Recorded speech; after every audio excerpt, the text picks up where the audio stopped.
Sir board examination में कौन कौन से ऐसे टॉपिक्स हैं जो काफी ज्यादा टफ हैं कि आपके सिलेबस में सबसे ज्यादा स्कोरिंग टॉपिक्स कौन कौन से ऐसे टॉपिक्स हैं जिनके पूछे जाने के चांसेस काफी ज्यादा हैं। सर लाइट वाले चैप्टर में क्या पढ़ना है, आपका एटॉमिक नंबर क्या बता रहा है, मास नंबर क्या बता रहा है, नंबर ऑफ न्यूक्लियॉन्स कैसे निकालेंगे, अगर आप 80 में 75 नंबर लाना चाहते हैं या 100 में 95 90 नंबर लाना चाहते हैं तो सब कुछ पढ़िए। एनर्जी वाले टॉपिक में सिर्फ और सिर्फ दो चीजें पढ़नी है, पहला है कंजर्वेशन ऑफ एनर्जी और दूसरा होता है आपका work energy theorem. Hi everyone, नमस्कार, आदाब, सत श्री अकाल, एंड केम छो ट्रिपल एस आर्मी, क्या हालचाल है, कैसे हैं आप सभी लोग।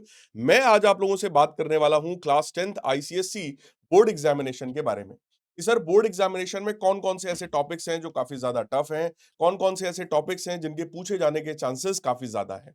तो आइए मैं एक एक करके आपसे सबसे पहले डिस्कशन करूंगा कि आपके सिलेबस में सबसे ज्यादा स्कोरिंग टॉपिक्स कौन कौन से हैं, सबसे ज्यादा स्कोरिंग चैप्टर्स कौन कौन से हैं। क्योंकि जब मैं लाइव क्लासेस में पढ़ा रहा था लेजेंड सीरीज में तो बहुत सारे बच्चे आकर यही पूछ रहे थे, सर मोस्ट स्कोरिंग चैप्टर कौन सा है। तो आइए फटाफट से मैं आपको बताता हूं। आपके पूरे सिलेबस में सबसे ज्यादा स्कोरिंग चैप्टर्स में से आता है force, work, power and energy, जो कि लगभग 19 से 25 मार्क्स का आपके एग्जामिनेशन में आता है। इसके बाद लाइट वाला चैप्टर है जो 20 से 25 नंबर के आसपास आता है। फिर इलेक्ट्रिसिटी मैग्नेटिज्म है जो 16 से 24-25 नंबर के आसपास आएगा। और लास्ट में मॉडर्न फिजिक्स है जो आपका 9 से 14 नंबर के आसपास आपके फाइनल बोर्ड एग्जामिनेशन में पूछा जाता है। ठीक है, ये तो बात हो गई कि सर इंपॉर्टेंट कौन कौन से चैप्टर्स हैं जिनको हमें किसी भी हालत में छोड़कर नहीं जाना है। अब बात आई कि बेटा अगर हर एक चैप्टर के अंदर घुसे तो सर कौन कौन सी इंपॉर्टेंट चीजें हैं। तो आइए मैं आपसे उसके बारे में भी बात करता हूं कि हर एक चैप्टर में आखिर कौन कौन सी चीजें हमारी इंपॉर्टेंट है। तो सबसे पहला चैप्टर आपका है force, work, power and energy. इस वाले चैप्टर में सबसे ज्यादा इंपॉर्टेंट चीजों में अगर आप देखें जो आपसे बार बार पूछा जाता है वो है मूवमेंट ऑफ फोर्स और उसका कैलकुलेशन किस तरह से किया जाएगा। So tau is equal to R multiplied by F होता है, उस पर बेस्ड क्वेश्चन पूछे जाते हैं। इसके बाद इक्विलिब्रियम का कंसेप्ट क्या है, उसके एग्जांपल्स क्या है ना, नेट फोर्स का जीरो होना, नेट टॉर्क का जीरो होना, प्रिंसिपल ऑफ मूवमेंट, इस पर क्वेश्चन बनता है। उसके बाद सेंटर ऑफ ग्रेविटी, केवल आपको याद करना है कि किस बॉडी का सेंटर ऑफ ग्रेविटी कहां होता है। उसके बाद आते हैं मशीन्स में मैकेनिकल एडवांटेज, वेलोसिटी रेशियो और पुली के बारे में आपको पढ़ना है। एनर्जी वाले टॉपिक में सिर्फ और सिर्फ दो चीजें पढ़नी है, पहला है कंजर्वेशन ऑफ एनर्जी और दूसरा होता है आपका वर्क एनर्जी थ्योरम। कब अप्लाई करेंगे, इनके इन पर बेस्ड जो न्यूमेरिकल क्वेश्चंस हैं, है ना, वो थोड़े दो दो चार चार क्वेश्चंस की प्रैक्टिस बहुत ज्यादा जरूरी है। इसके बाद आइए आगे बढ़ते हैं, अगला चैप्टर हमारा है लाइट। सर लाइट वाले चैप्टर में क्या पढ़ना है, नॉर्मल और लेटरल शिफ्ट, इसका जो डायग्राम है किस तरह से वहां पे रिफ्रैक्शन हो रहा है ये आपको बहुत अच्छी तरीके से आना चाहिए। इसके बाद बेटा लेंस के बारे में आपको पढ़ना है, लेंस का फॉर्मूला पढ़ना है, उस पर बेस्ड जो डायग्राम्स और जो बेसिक क्वेश्चंस हैं वो आपको आना चाहिए। फिर उसके बाद deviation and dispersion in prism, prism में किस तरह से डिस्पर्जन होता है ये आपको आना चाहिए। और लास्ट में इलेक्ट्रोमैग्नेटिक स्पेक्ट्रम में वेवलेंथ क्या है, उनका फ्रीक्वेंसी क्या है, उनके एप्लीकेशंस क्या है, दैट्स इट। सिर्फ इतनी चीजें आप तैयार करो तो आपका जो है एग्जाम काफी ज्यादा हद तक आपका जो रिजल्ट है वो इंप्रूव होगा। फिर इलेक्ट्रिसिटी एंड मैग्नेटिज्म की मैं बात करूं तो ओम्स लॉ बहुत अच्छी तरीके से आना चाहिए। सीरीज एंड पैरेलल कॉम्बिनेशन पर बेस्ड कोई जो सर्किट वाले जो क्वेश्चंस होते हैं उनके पूछे जाने के चांसेस काफी ज्यादा होता है। उसके बाद फ्यूज के बारे में आप पढ़ेंगे, स्विच जो डुअल वाला स्विच था यानी कि स्टेयर केस वायरिंग की मैं बात कर रहा हूं कि नीचे से ऑन करो ऊपर से जाकर के ऑफ कर दो, तो that is again very very important. उसके बाद सॉकेट्स के बारे में भी आपको पढ़ना है ना, कि जो पिन होता है और सॉकेट होता है, लेफ्ट में क्या है, राइट में क्या है, कौन मोटा है कौन पतला है, इसके बारे में आपको पता होना चाहिए।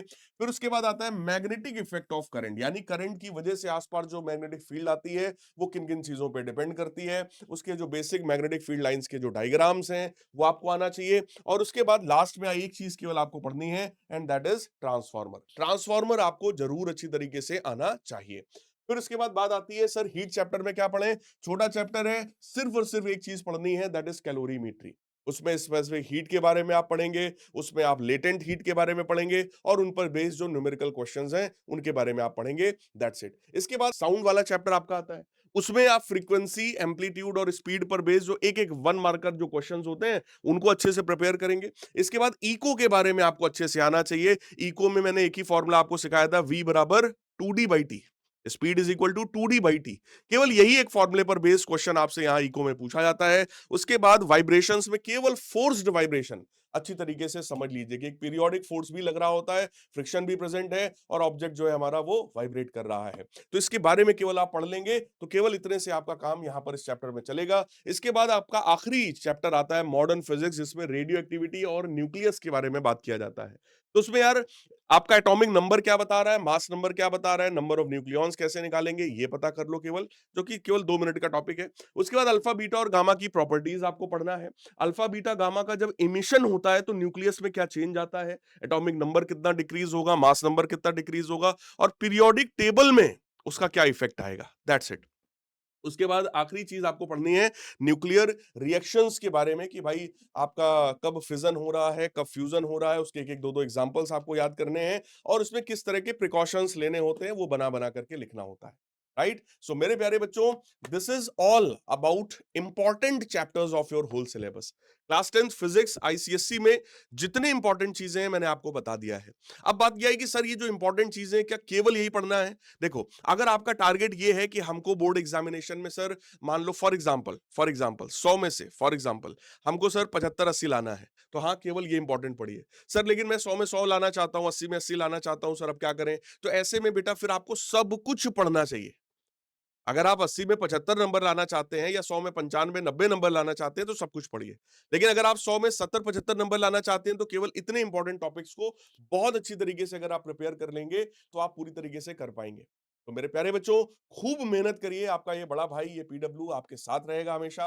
आखिरी मोमेंट तक मैं आपके साथ मेहनत करता रहूंगा ताकि आपका जो फाइनल एग्जामिनेशन है वो बहुत ही ज्यादा बढ़िया हो सके। तो मिलेंगे हम सभी लोग अपने किसी और सेशन में, तब तक के लिए good bye, take care, love you all. Comments में जरूर बताइएगा इनमें से कितने ऐसे टॉपिक्स हैं जो आपको अच्छी तरीके से तैयार हैं। ठीक है, so love you all, God bless, लगे रहो, डटे रहो, डरना नहीं, हारना नहीं।